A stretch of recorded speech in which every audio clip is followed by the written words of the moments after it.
dedicated to Eastern and Southern Kentucky. This is WYMT Mountain News at 6. A cold front is knocking on our door, and with it, some possible strong storms. Will that rain, though, affect the Friday night football games? Meteorologist Evan Hatter has the latest on this severe weather alert day. Evan. That's right, Steve. If you're headed out to any of those high school kickoffs tonight, I would take the rain gear just to be safe. Not everybody will see a shower or storm through the game. However, those possibilities do increase as we head later on into tonight, and for some of us, we could even see a few showers as we kick off. Mountain Parkway at Slade, you see we're starting to see the overcast work in. However, things still a little bit on the partly cloudy side as we head out to Buffalo Mountain here in Perry County, sitting at 79, but we'll continue to watch some of those temperatures stay warm for now. Notice London at 72, but some of us still right around 80, like in Prestonsburg. We've been watching this cluster of storms now moving through parts of Owsley, Clay, into the southern parts of Laurel County right now. Some pretty heavy rain moving into the Corbin area and just north of Williamsburg at the moment. That'll continue to push on to the east. So if you're into portions of Perry, Leslie, into the rest of Clay, down into Knox County, keep an eye on this if you're headed out to high school football over the next hour, hour and a half or so, because you could get a little bit on the soggy side as we head later on. Right now, though, that's mainly the only thing we have going in our area. Out to the west, though, that's where we're starting to see things get a little bit rougher. In fact, tornado warnings over parts of the Mississippi River. So that's something we'll be keeping an eye on throughout the nighttime hours. I'll have the latest on when we could see some of those storms move into our area coming up in just a bit. Steve? Evan, thank you. Oliver Little died on Wednesday, leaving his family at the Floyd County Sheriff's Office and the Pikeville Police Department, where he was transitioning into an officer role, mourning the loss of a public servant they say will never be replaced. WYMT's Buddy Forbes was there as the forces joined together to take him through the counties one last time. Oliver Little always moved forward with a smile. Just that smile. Even in the bad situations, Oliver would smile, and he just wanted to help people. Showing compassion to all. His legacy will be the kindness and him caring about his fellow officers first and foremost. Carrying with him a sense of security. You know, if you went to some sticky calls, you know he was the guy that's going to take you home no matter what. He's going to bring you home to your family. By his brother's sides in every situation. That's part of his personality, and that's something that we all respected. You know, Oliver wanted to take the lead on stuff, and he wanted to guide people, and he just wanted to make sure that everybody went home safely. So they gathered by his side Friday, carrying him toward his next stop as the community plans for his funeral, celebrating the man he was. They've lost a lot, you know. We'll never be able to, you know, replace or fill Oliver's shoes by no means. He's just a great officer and probably one of the best ever to do it. With agencies from 2 counties joining in a line of love to escort Little from Pikeville to Martin. Moving forward as thoughts of his ever-present smile lit the way. We're all honored to do it, and we've all laughed and joked that, you know, Oliver would just love this. He would eat this up. He would have that big smile on his face. Sad for the loss, but sure of a legacy that the man who was always on the move. Oliver was a hero and a brother to everybody you ever come in contact with. Can now be at rest. In Floyd County, Buddy Forbes, WYMT Mountain News. The visitation for Little begins tomorrow night at 6 p.m. at Hall Funeral Home.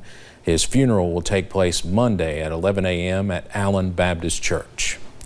Tonight, Pikeville is hosting the big kickoff of the 2021 Fall VFW Conference. That conference serves as a way for combat vets to receive information on VFW financial status and legislative agendas. The conference also includes award ceremonies. This is the first time the conference has been held in southeastern Kentucky, and the city of Pikeville, the Appalachian Wireless Arena, and local VFW posts are eager to host the more than 600 vets. In the history of the VFW since 1910, we've never had one this side of Lexington ever. So this is a big, I mean, there's some hiccups, but it's our first time, but it shows the route the VFW is going. Sesko also said the older veterans are handing younger vets the reins by letting them plan this year's conference in Pikeville. Earlier this afternoon, a memorial to fallen Perry County law enforcement officers was unveiled at the Hazard Police Department. The memorial stands as the only one of its kind in the county. WYMT's Zach Hawk was there and spoke with some police officers about what sacrifice means to them.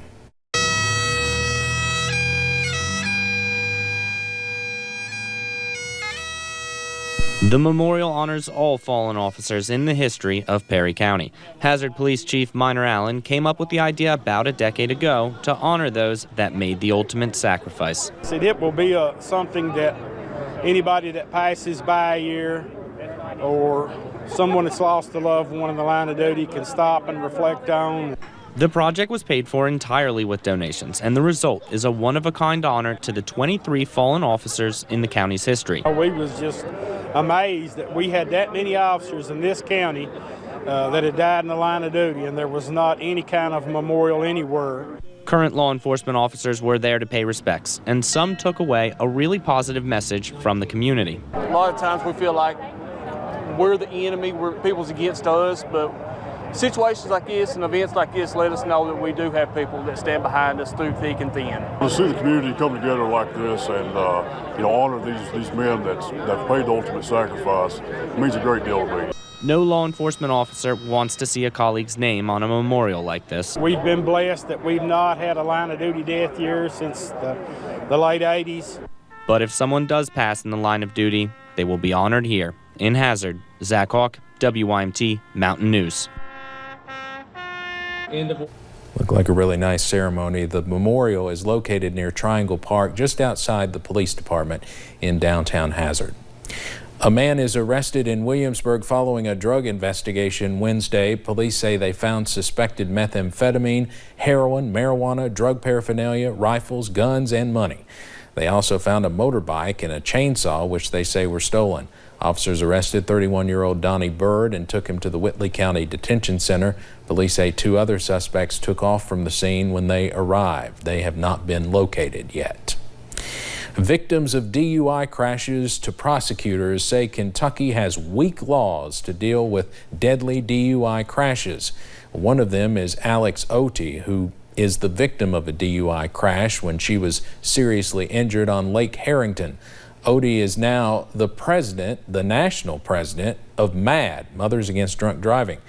A day after a jury found a former UK student not guilty of reckless homicide in the death of a toddler, she says much more needs to be done. WYMT's Phil Pendleton spoke to her about her case and what she says needs to happen to strengthen the legal system.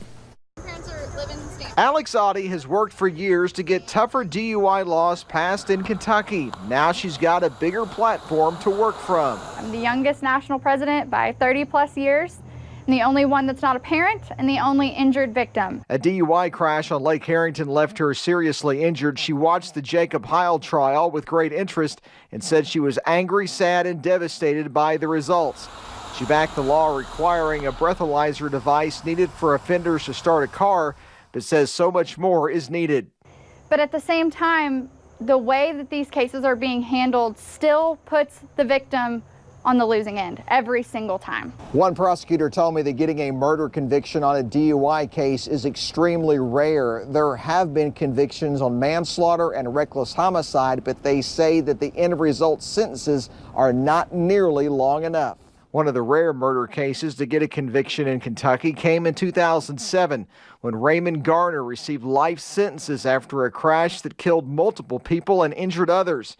Some have called for vehicular homicide laws for tougher penalties. So I think that anything that can hold these offenders accountable for their choice is something that will make things better here in Kentucky. One prosecutor said while Heil was found not guilty of the homicide charge, the perception this high-profile case brought could bring about some changes.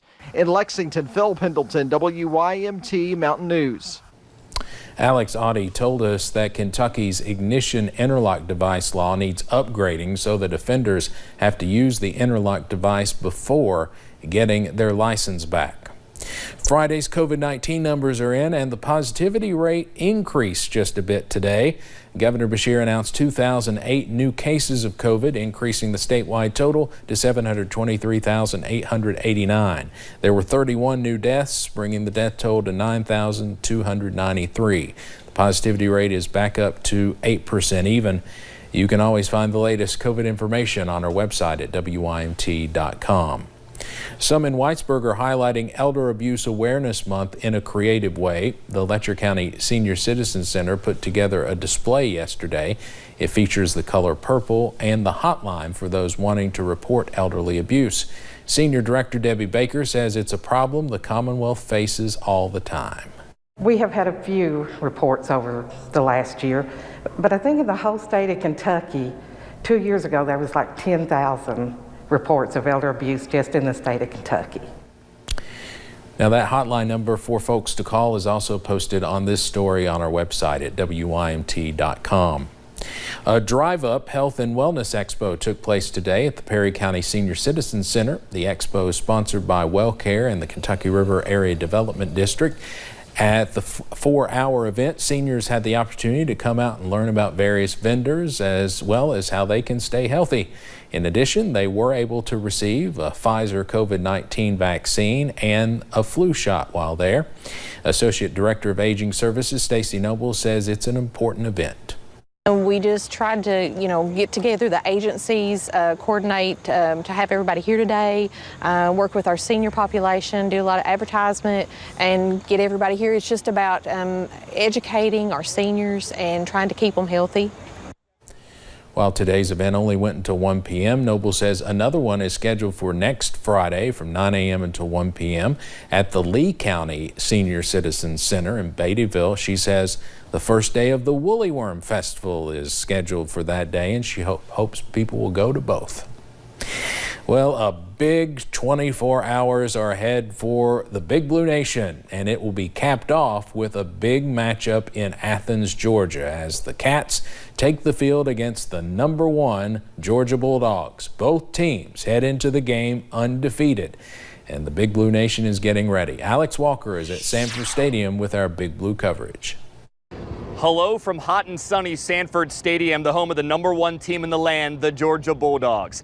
All eyes on this stadium, this city, for Saturday's SEC showdown between #11 Kentucky and the top-ranked Bulldogs. The Wildcats are 3-touchdown underdogs, 3-14 all-time against AP #1 teams, and they haven't beaten Georgia since 2009. But as we've heard all week, this Kentucky team quietly confident they can compete with the big dogs. There's something unique and challenging and fun in a way to go into a hostile environment and get on the road.